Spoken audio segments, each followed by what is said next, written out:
প্রিয় শিক্ষার্থীরা, SAARC international school বাংলাদেশের ইউটিউব চ্যানেল সার্ক এডুকেশনে তোমাদের সবাইকে স্বাগতম। আমি জয়শ্রী ভট্টাচার্য। আজ আমি তোমাদেরকে তৃতীয় শ্রেণীর গণিত বিষয়টি পড়াবো। আমরা গত ক্লাসে গুণ নিয়ে আলোচনা করেছিলাম এবং গুণ সম্পর্কিত কিছু অঙ্ক করেছিলাম। আজ সমস্যামূলক সমাধান ছিল ওইগুলা।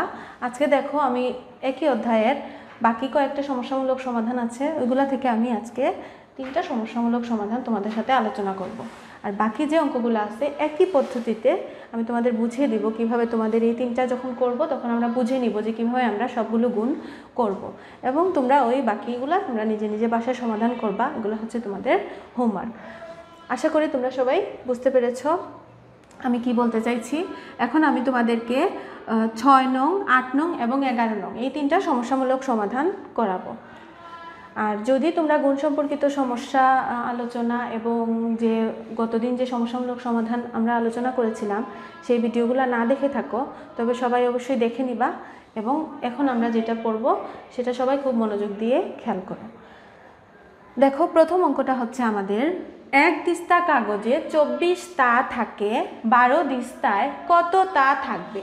প্রথম প্রশ্নটা হচ্ছে এক দিস্তা কাগজে 24 তা থাকে। প্রথমে আমরা কি লিখব? আমরা 6 নাম্বার দিব এবং লিখব এক দিস্তা কাগজে থাকে 24 তা। দেখো, আমরা আগে বোঝার চেষ্টা করি যে আমাদের বের করতে হবে কোনটা। আমাদের বের করতে হবে এক দিস্তা কাগজে 24 তা থাকলে 12 দিস্তায় কত তা থাকবে। তার মানে কত তা, তাটা আমাদের ডান দিকে থাকবে। আমরা জানি যখন আমরা কোনো অঙ্ক সমাধান করি যেটা আমাদের বের করতে হয় সেটা সবসময় কী করতে হয়? ডান দিকে থাকতে হয়, কারণ ডান দিকে আমরা সব ধরনের অঙ্ক করি। তাই এটা আমরা কি লিখব? প্রথমে লিখব এক দিস্তা কাগজে থাকে সমান 24 তা। অতএব 12 দিস্তা কাগজে থাকে সমান। এক দিস্তা থেকে 12 দিস্তায় বেশি হবে না কম হবে? এক দিস্তা কাগজে যদি 24টা থাকে, 12 দিস্তায় কি থাকবে? অবশ্যই বেশি থাকবে। বেশি হলে আমরা জানি গুণ করতে হয়।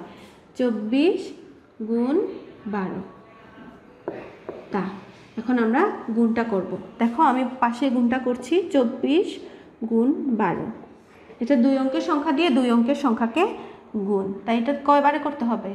2 বারে করতে হবে। প্রথমে 2 দিয়ে 4কে, 4 দুগুণে 8, 2 দুগুণে 4, তারপরে এই ঘর বাদ, যেহেতু আমরা এককের অঙ্ক করে ফেলেছি তাই এই ঘর বাদ। এখন 4 একে 4, 2 একে 2, 8, 4 আর 4 কি 8, আর হাত 2 থাকলো 288। দেখো, গুণের ক্ষেত্রে আমরা শেষে কি করলাম? যোগ করলাম। গুণের ক্ষেত্রে শেষে কি করতে হয়? যোগ করতে হয়। উত্তর হচ্ছে 288 তা। উত্তর হচ্ছে 288 তা। এভাবে লিখে তা 288 তা এটা উত্তরে লিখতে হবে। কারণ কি? কারণ উত্তরের জন্য কিন্তু আমাদের আলাদা 1 মার্ক থাকে। তুমি যদি এতটুকু লিখো আর উত্তর না লিখো, এটার জন্য 1 মার্ক অথবা হাফ মার্ক কাটা যাবে। আশা করি তোমরা এই অঙ্কটা বুঝতে পেরেছ। এখন আমরা 8 নং অঙ্কটা করব। দেখো, 8 নম্বরে কি বলছে? তন্দ্রা চাকমা গাড়ি চালিয়ে ঘন্টায় 45 কিলোমিটার যান। তন্দ্রা চাকমা, একজনের নাম তন্দ্রা চাকমা। তিনি কি করেন? গাড়ি চালিয়ে ঘন্টায় 45 কিলোমিটার যান। একই গতিতে 8 ঘন্টায় তিনি কত কিলোমিটার যাবেন? তার মানে 1 ঘন্টায় যদি তিনি, ঘন্টায় মানে কত ঘন্টায়? 1 ঘন্টায়।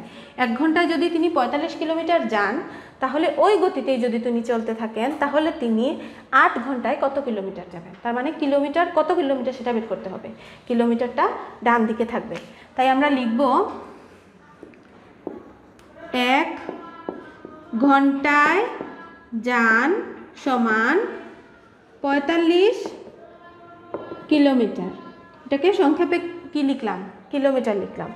অতএব 8 ঘন্টায় যান সমান, 1 ঘন্টা থেকে 8 ঘন্টায় অবশ্যই কি তিনি বেশি যাবেন। 1 ঘন্টায় যদি 45 কিলোমিটার যান, তিনি যদি এইভাবেই চলতে থাকেন 8 ঘন্টায় অবশ্যই কি এর চেয়ে বেশি যাবেন। তাই কি হবে? গুণ হবে। বেশি হলে গুণ, কম হলে ভাগ। 45 গুণ 8। এখন আমরা গুণ করব। 45কে 8 দিয়ে গুণ করলে কত হয়? 5 8 40, 40-এ 0 হাতে 4, 4 8 32, 32 আর 4-এ কত হয়? 33, 34, 35, 36। তার মানে আমাদের উত্তরটা হচ্ছে 360। 360 কিলোমিটার। উত্তর লিখব 360 কিলোমিটার। আশা করি 8 নম্বর অঙ্কটাও তোমরা বুঝতে পেরেছ। এবার আমরা 11 নম্বরটা করব। 11 নম্বর দেখো, প্রশ্নে লেখা আছে রিমির টাকার 14 গুণ টাকা নিপুর কাছে আছে। রিমির কাছে যদি 225 টাকা থাকে তবে নিপুর কাছে কত টাকা আছে?